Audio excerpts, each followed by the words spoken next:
हम भी वकालत करके आए हैं सर। आपने एफआईआर क्यों नहीं की इन वकील साहब के खिलाफ?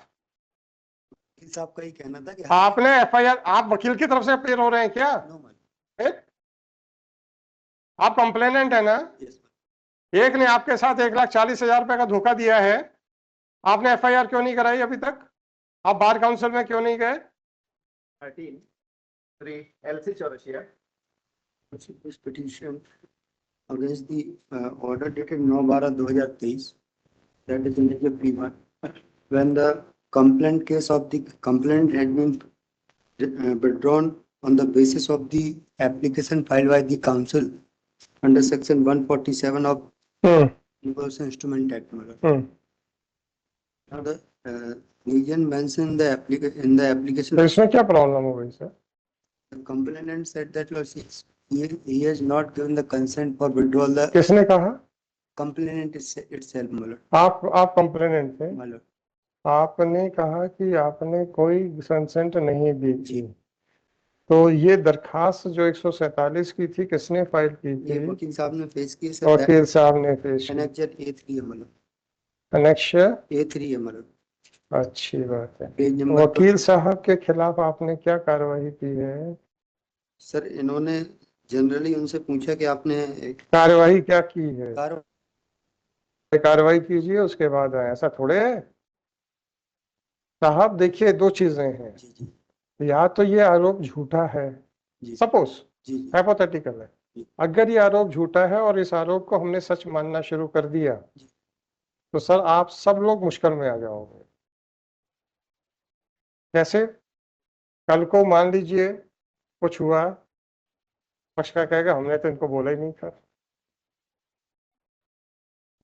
आप लोगों को मुश्किल हो जाएगी वकालत करना, हमारे कारण से नहीं, आपके पक्षकार के समरसॉल्ट लेने से, है ना?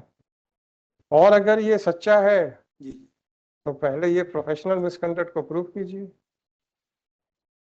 उनका कहना ये सर, मैं कहने से फर्क नहीं पड़ता सर, बता रहे तो वकील साहब। अगर ये सच्चा है आरोप तो ये बहुत सीरियस ऑफेंस है, जी जी बहुत सीरियस एलिगेशन है सर। ये आपने तो बार काउंसिल गए तक नहीं, तो बस फिर ऐसा थोड़ा,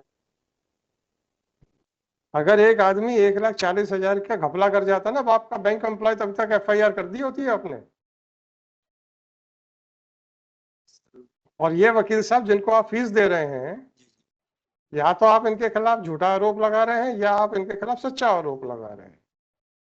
तो झूठे आरोप को सच्चा मानने से दूसरे मुकदमों में तो कभी भी आपके खिलाफ कोई भी आरोप लगा देगा, और अगर ये सच्चा आरोप है। सर वकील साहब का ये कहना था कि गलती से हमने एप्लीकेशन, अरे बहुत गलतियां देखी हम उसमें वकील साहब, बहुत गलतियां देखी हमने, हम भी वकालत करके आए हैं। सर आपने एफआईआर क्यों नहीं की इन वकील साहब के खिलाफ? वकील साहब का ही कहना था कि आपने एफआईआर, आप वकील की तरफ से अपील हो रहे हैं क्या? No ma'am. आप कंप्लेनेंट है ना? यस एक ने आपके साथ 1,40,000 रुपए का धोखा दिया है, आपने एफआईआर क्यों नहीं कराई अभी तक? आप बार काउंसिल में क्यों नहीं गए? क्या करना है बताइए? कर लेते मतलब हैं? विथड्रॉ कर लेते हैं, but liberty of they will is the object 18486/2024, this application under section 480, this petition under article 226 of Constitution of India has been filed against the order dated 9/12/2023 passed by JMFC Sagar in, कौन सा case number है sir? Unregistered case number है unregistered 258/2022 SCNIA case number 258/2023.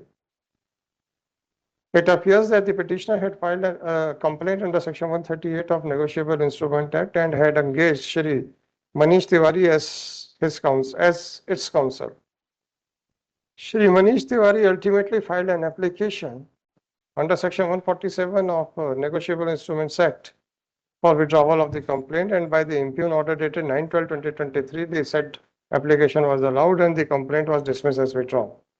It is submitted by counsel for the petitioner that petitioner had never instructed Shri Manish Tiwari to file such an application, and Manish Tiwari has filed that application on his own and by withdrawing the complaint filed under Section 138 of Negotiable Instrument Act has caused irreparable loss to the bank, and the bank should not suffer on account of illegal act of Shri Manish Tiwari. However, it is fairly considered that neither the bank has lodged an FIR against Shri Manish Tiwari nor has approached the Bar Council pointing out the alleged misconduct of Shri Manish Tiwari. Accordingly, Shri Mishra seeks permission of this court to withdraw this writ petition with liberty to take legal action to file a fresh writ petition after taking. Accordingly, Shri Chaurasia prays for withdrawal of this writ petition with liberty to file a fresh writ petition after taking legal recourse against Shri Manish Tiwari, who had filed an application for withdrawal of complaint on behalf of the petitioner. With the aforesaid liberty, the petition is dismissed as withdrawn.